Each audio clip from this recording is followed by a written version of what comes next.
Photo జర్నలిస్టా, camera జర్నలిస్టా, రాసే జర్నలిస్టా, డెస్క్లో ఉన్న జర్నలిస్టా, journalist ఎవరైనా జర్నలిస్ట్ నా లెక్కలో.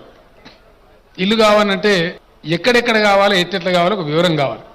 మండల స్థాయిలో పనిచేసే స్టింగర్స్ ఉంటారు, వాళ్ళకు మండలంలో కావాలని కోరుతున్నారా, ఎక్కడ కోరుతున్నారు? Point number 1. జిల్లా స్థాయిలో పనిచేసే స్టాఫర్స్ కానీ ఇతర సిబ్బందిగా అన్నారు, వాళ్ళకు జిల్లా కేంద్రాలలో కోరుతున్నారా, ఎక్కడ కోరుతున్నారు? Point number 2. అట్నే రాష్ట్ర స్థాయిలో అంటే హైదరాబాద్లో పనిచేసే జర్నలిస్టులు ఉంటారు, వాళ్ళకి ఎట్లా హైదరాబాద్లో కావాల్సింది, అందులో అనుమానం లేదు. కాబట్టి మీరు కూడా వీకర్ సెక్షన్ హౌసింగ్ కిందకే వస్తారన్న డౌటే అవుతుంది మీకు.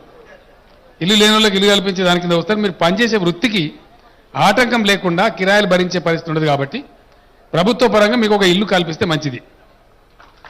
నేను ఒక మాట మీకు మనవి చేస్తా ఉన్నా, జాగాలు కల్పిస్తుంది గ్యారంటీగా ప్రభుత్వం. ఇప్పుడు నేను వీకర్ సెక్షన్ హౌసింగ్ ప్రోగ్రాం ప్రకటించాను, నిన్న రాత్రి కూడా టీవీలో ప్రకటించిన, మీరు చాలామంది చూసి ఉంటారు. దానికి 2,75,000 రూపాయలు ఖర్చు అయినా పర్వాలేదు.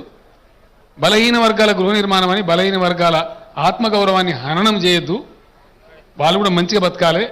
2 బెడ్రూములు, ఒక హాలు, ఒక కిచెన్ ఉండే ఇల్లు కట్టిస్తా అని చెప్పిన నేను. మీకు కావాలంటే అట్లాంటి ఇల్లు మీకు కూడా కట్టిస్తాం. కాదు సార్ మాకు ఆ డబ్బులు ఇచ్చేయని మేము కొన్ని కట్టుకోండి, మీ ఇష్టం కట్టుకోండి. తెలంగాణ ప్రభుత్వం నుంచి ఆ పని చేపించే జిమ్మదారు నేను తీసుకుంటా.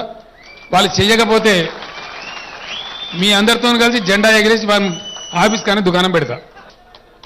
అక్రిడియేషన్ కార్డులు అన్నారు మీరు. ఈ అక్రిడియేషన్ కార్డులు అందరికి ఉండాల్సిందే. వివిధ కారణాల రీత్యా ఫోటో జర్నలిస్టు పోతుంటాడు, కెమెరా జర్నలిస్టు పోతుంటాడు, వార్తలు సేకరించే జర్నలిస్టు పోతుంటాడు. అది ఉంటే అక్రిడియేషన్ కార్డు ఉంటే పోలీసు ఇచ్చి పెడతారు, ఎవరైనా ఇచ్చి పెడతారు, పాస్ లాగా ఉంటుంది. అది నువ్వు ఏంది అంటే నేను ఫలానా చెప్పు, ఒక ఐడెంటిటీ కార్డు లాగా. కాబట్టి అక్రిడియేషన్ కార్డు కూడా వీళ్ళు వాళ్ళని భేదం లేకుండా మండల స్థాయి నుంచి రాష్ట్ర స్థాయి వరకు అందరికి ఇప్పించే బాధ్యత కూడా నాది, దాన్ని ఏం డౌట్ అక్కర్లేదు.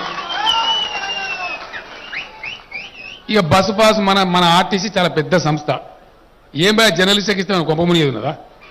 ఒక్క జలయజ్ఞంలో ఒక ప్రాజెక్టులో వేసిన అవినీతిలో పావుల మందం కాదు, అంతే కదా.